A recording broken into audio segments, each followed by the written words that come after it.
പരിശുദ്ധ പരമദിവ്യകാരുണ്യത്തിന് നേരവും ആരാധനയും സ്തുതിയും പുകഴ്ചയുണ്ടായിരിക്കട്ടെ. പരിശുദ്ധ പരമദിവ്യകാരുണ്യത്തിന് നേരവും ആരാധനയും സ്തുതിയും പുകഴ്ചയുണ്ടായിരിക്കട്ടെ. പരമപരിശുദ്ധ ദിവ്യകാരുണ്യത്തിന് നേരവും ആരാധനയും സ്തുതിയും പുകഴ്ചയുണ്ടായിരിക്കട്ടെ. ഷോയിൽ ഏറെ സ്നേഹിക്കപ്പെടുന്ന പ്രിയ സഹോദരങ്ങളെ,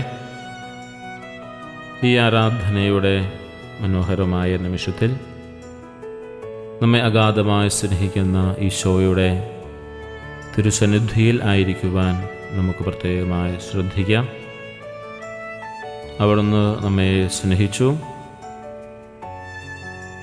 ഇന്ന് നമ്മുടെ മനസ്സിൽ എന്തായിരിക്കും ഏറ്റവും വലിയൊരു ഭാരമായി കിടക്കുന്നത്?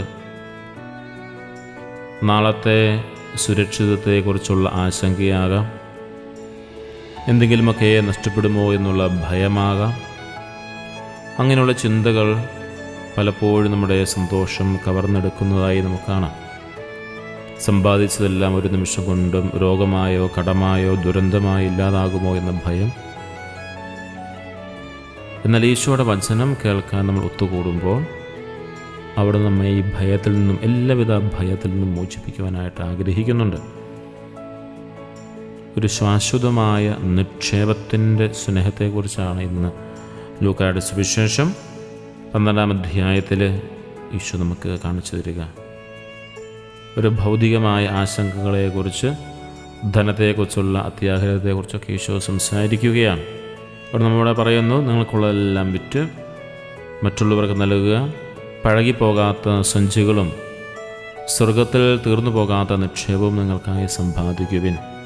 അവിടെ കള്ളം വന്ന് എടുക്കുകയോ കീടങ്ങൾ നശിപ്പിക്കുകയോ ഇല്ല എന്ന്. നിങ്ങളുടെ നിക്ഷേപം എവിടെയായിരിക്കുന്നുവോ അവിടെയായിരിക്കും നിങ്ങളുടെ ഹൃദയവും എന്ന് ഈശോ പഠിപ്പിക്കുകയാണ്. ലൂക്കായുടെ സുവിശേഷം 12-ാം അധ്യായം 33-34 വാക്യങ്ങളാണ്. നമ്മളോടുള്ളൊരു ചോദ്യം ഇതാണ്: നിങ്ങളുടെ ഹൃദയ നിക്ഷേപം എവിടെയെന്നാണ് ഈശോയുടെ വലിയൊരു ചോദ്യം. നമ്മളും നമ്മളോട് തന്നെ ചോദിക്കേണ്ട ഒരു ചോദ്യമാണ്, നമ്മുടെ ഹൃദയ നിക്ഷേപം എവിടെയാണ്? നമ്മുടെ നിക്ഷേപങ്ങളെക്കുറിച്ചുള്ള നമ്മുടെ ഭയം എത്രമാത്രം മൂടി നിൽക്കുന്നു, ഭയചകിതരാക്കുന്നു, അല്ലെ നമ്മുടെ സന്തോഷം കെടുത്തുന്നു എന്നും കൂടി നമ്മൾ പരിശോധിക്കേണ്ടതായിട്ടുണ്ട്. ഈ ദിവ്യകാരുണ്യത്തിന് മുമ്പിൽ ആയിരിക്കുമ്പോൾ ഒരു കാര്യം നമ്മൾ പ്രത്യേകമായി മനസ്സിലാക്കണം: ഈശോ നമ്മെ ദരിദ്രരാക്കാൻ ആഗ്രഹിക്കുന്നില്ല, മറിച്ച് സമ്പന്നനാക്കാനാണ് ആഗ്രഹിക്കുന്നത്. അക്കാര്യം നമ്മൾ മറന്നു പോകരുത്. പലപ്പോഴും ഈ വചനഭാഗം കേൾക്കുമ്പോൾ പലരുടെയും ഒരു വിഷമം ഇതാണ്: ഈശോ നമ്മെ ദരിദ്രരാക്കാൻ ആഗ്രഹിക്കുന്നു എന്നുള്ളൊരു ചിന്തയാണ്. അങ്ങനെയല്ല ആഗ്രഹിക്കുന്നത്. ശാശ്വതമായ സന്തോഷത്തേക്കാൾ ഒരു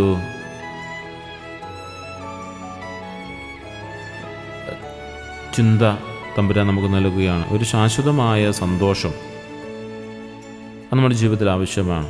ഒരു നൈമിഷികമായൊരു സന്തോഷമല്ല നമുക്ക് തമ്പുരാൻ നൽകാനായിട്ട് ആഗ്രഹിക്കുക. ഒരു ശാശ്വതമായ ഒരു സന്തോഷത്താൽ സമ്പന്നരാകാൻ വേണ്ടി ഈശോ നമ്മെ പ്രത്യേകമായിട്ട് ക്ഷണിക്കുകയാണ്. അതുകൊണ്ടാണ് ഈശോ നമ്മളോട് ഈ വചനം പറയുക. നമ്മുടെ ഈശോ അത്രമാത്രം നമ്മെ സ്നേഹിക്കുന്നു എന്നതിൻ്റെ തെളിവാണ് ഈ വാക്കുകൾ. കാരണം ഈ ലോകത്തിൽ നിക്ഷേപങ്ങൾ എത്ര നശ്വരമാണ് എന്ന് ഈശോയ്ക്കറിയാം.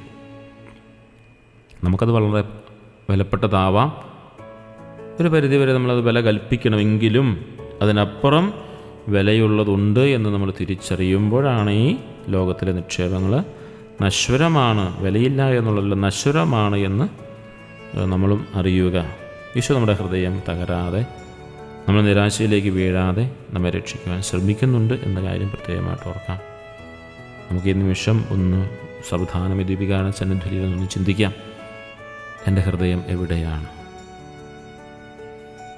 എൻ്റെ ഹൃദയം എവിടെയാണ്? എപ്പോഴുമുള്ള എൻ്റെ ചിന്ത എന്താണ്? എൻ്റെ സന്തോഷം എന്ത് കാര്യത്തിലാണ് ഞാൻ കൂടുതൽ സന്തോഷിക്കുന്നത്? എപ്പോഴാണ് ഞാൻ കൂടുതൽ സന്തോഷിക്കുന്നത്? എൻ്റെ വില മറ്റുള്ളവർ എന്നെക്കുറിച്ച് എന്തു പറയുന്നു എന്നതിലാണോ? ഈ 4 ചോദ്യങ്ങൾക്ക് നമ്മൾ ഉത്തരം കണ്ടെത്തേണ്ടതായിട്ടുണ്ട്. നമ്മുടെ ഹൃദയം എവിടെയാണ്? എന്തിനെക്കുറിച്ചാണ് ഞാൻ എപ്പോഴും ചിന്തിച്ചു കൊണ്ടിരിക്കുന്നത്? എൻ്റെ സന്തോഷം എന്ത് കാര്യത്തിലാണ് ഞാൻ കൂടുതൽ സന്തോഷം കണ്ടെത്തുന്നത്? എൻ്റെ വിലയെന്ന് മറ്റുള്ളവർ എന്നെക്കുറിച്ച് എന്തു പറയുന്നു എന്നതിൻ്റെ അടിസ്ഥാനത്തിലാണോ? ഈ 4 ചോദ്യങ്ങൾക്ക് ഈ തമ്പുരാൻ്റെ മുമ്പിൽ നമുക്ക് ഉത്തരം കണ്ടെത്താം. ഈ ലോകത്തിലെ വസ്തുക്കളിലാണ് നമ്മുടെ ഹൃദയമെങ്കിൽ അത് നഷ്ടപ്പെടുമ്പോൾ നമ്മൾ തകർന്നു പോകും. ഇവിടെ ഇന്ന് ഈശോ നൽകുന്ന സന്ദേശം ആശ്വാസത്തിൻ്റേതാണ്. സ്വർഗത്തിലെ നിക്ഷേപം എന്നത് ഈശോയുടെ സ്നേഹമാണ്. നന്മയുടെ ഒരു പ്രവൃത്തി നാം ചെയ്യുമ്പോൾ ഈശോയുടെ സ്നേഹം നമ്മൾ സ്വന്തമാക്കുകയാണ്. കാരണം ഈ ചെറിയവരിൽ ഒരുവനത് ചെയ്തപ്പോൾ അത് എനിക്ക് തന്നെയാണ് ചെയ്തത് എന്ന് ഈശോ പറയുന്നുണ്ട്. അങ്ങനെ എങ്കിൽ നമ്മളൊരു നന്മയുടെ പ്രവൃത്തി ചെയ്യുമ്പോൾ നമ്മൾ ഈശോയുടെ സ്നേഹത്തെ അനുഭവിക്കുകയാണ്. നമ്മൾ ചെയ്യുന്ന ഓരോ നന്മയും, ദരിദ്രർക്ക് നൽകുന്ന ഒരു സഹായം, ഒരു രോഗിയെ സന്ദർശിക്കുന്നത്, ഇതാണ് നമ്മുടെ സ്വർഗീയ നിക്ഷേപം. അതിനെ കീടങ്ങൾക്ക് നശിപ്പിച്ചു കളയാനായിട്ട് സാധിക്കില്ല. ഒരു ക്ഷമിക്കുന്ന ഹൃദയം എനിക്കുണ്ട് എങ്കിൽ, നന്മ ചെയ്യുന്ന പ്രവൃത്തിയുടെ ഒരു ഹൃദയം, ഒരു ക്ഷമിക്കുന്ന ഹൃദയം എനിക്കുണ്ട് എങ്കിൽ, ഒരാളോട് ക്ഷമിക്കുമ്പോൾ നിങ്ങൾ ദൈവത്തിൻ്റെ സ്നേഹം നിങ്ങളുടെ ഹൃദയത്തിൽ നിക്ഷേപിക്കുകയാണ്. ഈ നിക്ഷേപം കള്ളൻ കവർന്നെടുക്കാനായിട്ട് സാധിക്കില്ല. അതായത് ഒരു വ്യക്തിയോട് നാം ഹൃദയപൂർവ്വം ക്ഷമിക്കുമ്പോൾ, അങ്ങനെ ക്ഷമിക്കുന്നൊരു ഹൃദയം എനിക്കുണ്ട് എങ്കിൽ ആ ക്ഷമിക്കലിലൂടെ ദൈവത്തിൻ്റെ സ്നേഹം നിങ്ങളുടെ ഹൃദയത്തിൽ നിക്ഷേപിക്കപ്പെടുകയാണ്. അതായത് സ്വർഗത്തിൽ നമ്മൾ നിക്ഷേപം കൂട്ടുകയാണ്. അതിന് കള്ളനെ കവർന്നെടുക്കാൻ സാധിക്കില്ല. ഒരു വിനയത്തോടെയുള്ളൊരു സഹനം, നമ്മുടെ കഷ്ടപ്പാടുകളെ സ്നേഹത്തോടെ സ്വീകരിക്കുമ്പോൾ അതിൽ സ്വർഗത്തിൽ അത് നിത്യമായ പ്രതിഫലമായിട്ട് മാറും. ഈശോ എപ്പോഴും നമ്മളോട് പറയുന്ന കാര്യമാണ്, നമ്മൾ തനിച്ചല്ല. നമ്മൾ ഈശോയെ സ്നേഹിക്കുമ്പോൾ നമ്മുടെ ഹൃദയം അവൻ്റെ സ്വർഗീയ നിക്ഷേപവുമായി ബന്ധിക്കപ്പെടുകയാണ്. നമ്മളെപ്പോഴും തിരിച്ചറിയുന്നു. നമ്മൾ ഈശോയുമായി ബന്ധപ്പെട്ടുന്നു, അല്ലെങ്കിൽ ഈശോയോട് ചേർന്നിരിക്കുന്നു, ഈശോയെ സ്നേഹിക്കുന്നു, അല്ലെങ്കിൽ ഈശോയുടെ കാണിച്ചു തരുന്ന വചനത്തിൻ്റെ വെളിച്ചത്തിൽ ജീവിക്കാൻ നമ്മൾ പരിശ്രമിക്കുന്നു, ഈശോയുടെ ഹൃദയത്തിലായിരിക്കാൻ നമ്മൾ ആഗ്രഹിക്കുന്നു എന്ന് പറയുമ്പോൾ നാം സ്വർഗീയ നിക്ഷേപവുമായി ബന്ധപ്പെടുകയാണ്. ഈശോയുടെ സ്നേഹം നമ്മെ മുറുകെ പിടിക്കുമ്പോൾ ലോകത്തിൽ ഒരു ശക്തിക്കും നമ്മെ തകർക്കാനായിട്ട് കഴിയുകയില്ല. അവിടെ നമ്മുടെ കൈ പിടിച്ച് ശാശ്വതമായ ആ വീട്ടിലേക്ക് നയിക്കാനായിട്ട് ആഗ്രഹിക്കുകയാണ്. അതിനാണ് ശാശ്വതമായ സന്തോഷം. അവിടെ കള്ളനോ പുഴുവോ ഒന്നും അത് നശിപ്പിക്കുകയില്ല എന്ന് പറയുന്നൊരു കാര്യം ഇതാണ്. നമുക്ക് ഈ നിമിഷം നമ്മുടെ ഭൗതികമായ ആശങ്കകളെല്ലാം ഈശോയുടെ തിരുമുമ്പിൽ നമുക്ക് സമർപ്പിക്കാം. നമ്മുടെ ഹൃദയത്തെ സ്നേഹത്തിൻ്റെ നിക്ഷേപങ്ങളാക്കാനായിട്ട്, നമ്മുടെ ഹൃദയത്തെ സ്നേഹത്തിൻ്റെ നിക്ഷേപങ്ങളുടെ ഒരു നിറയലുണ്ടാകാൻ വേണ്ടി പ്രത്യേകമായിട്ട് പ്രാർത്ഥിക്കാം. പ്രിയ സഹോദരങ്ങളെ, നമ്മുടെ എല്ലാ ഭയങ്ങളും ഈശോയുടെ സന്നിധി നമുക്ക് സമർപ്പിച്ചുകൊണ്ട് നമ്മുടെ ഹൃദയത്തെയും ഈശോയുടെ കരങ്ങളിലേക്ക് സമർപ്പിക്കാം. ഭൗതികമായ നഷ്ടങ്ങളെക്കുറിച്ചുള്ള എല്ലാ ആശങ്കകളും ഭയങ്ങളും ഈശോയുടെ മുമ്പിൽ സമർപ്പിക്കാം. നമ്മുടെ ഹൃദയത്തിന് സമാധാനം നൽകണമേ എന്ന് പ്രാർത്ഥിക്കാം. നമ്മുടെ ഹൃദയം സ്വർഗ്ഗത്തിൽ നിക്ഷേപിക്കാൻ വേണ്ട കൃപയ്ക്കായി പ്രാർത്ഥിക്കാം. തമ്പുരാൻ്റെ കൃപയില്ലാതെ നമുക്കൊന്നും ചെയ്യാൻ പറ്റില്ല. മറ്റുള്ളവരെ നിരുപാധികം സ്നേഹിക്കുവാനും സഹായം ആവശ്യമുള്ളവരെ ആ നിമിഷം തന്നെ സഹായിക്കാനും ഞങ്ങളെ പഠിപ്പിക്കണമേ എന്ന് എപ്പോഴും പ്രാർത്ഥിക്കണം. പണത്തെ ദൈവമായി കാണുന്നവർക്ക് സത്യം മനസ്സിലാക്കുവാനുള്ള ഒരു കാഴ്ച ഒരു പക്ഷേ ലഭിച്ചു എന്ന് വരില്ല. പണത്തെ നമ്മൾ മാറ്റിക്കളയണമെന്നുള്ളതല്ല, പണം മാത്രമാണെന്ന് ചിന്തിക്കുമ്പോഴാണത് അപരാധമായി മാറുക. ഞങ്ങളുടെ കുടുംബങ്ങളെയും സുഹൃത്തുക്കളെയും ഈശോയെ ഞങ്ങളുടെ സ്നേഹത്താൽ നിറയ്ക്കാൻ വേണ്ടി പ്രത്യേകമായി പ്രാർത്ഥിക്കാം. നമ്മുടെ എല്ലാ നിയോഗങ്ങളുമേ തമ്പുരാൻ്റെ വലിയ സാന്നിധ്യം ഉണ്ടാവട്ടെ. നമ്മുടെ നിക്ഷേപം എവിടെയാണ് എന്ന് അറിയണമെങ്കിൽ നമ്മൾ എന്ത് കാര്യത്തിലാണ് കൂടുതൽ സന്തോഷിക്കുന്നതെന്ന് പരിശോധിക്കാം.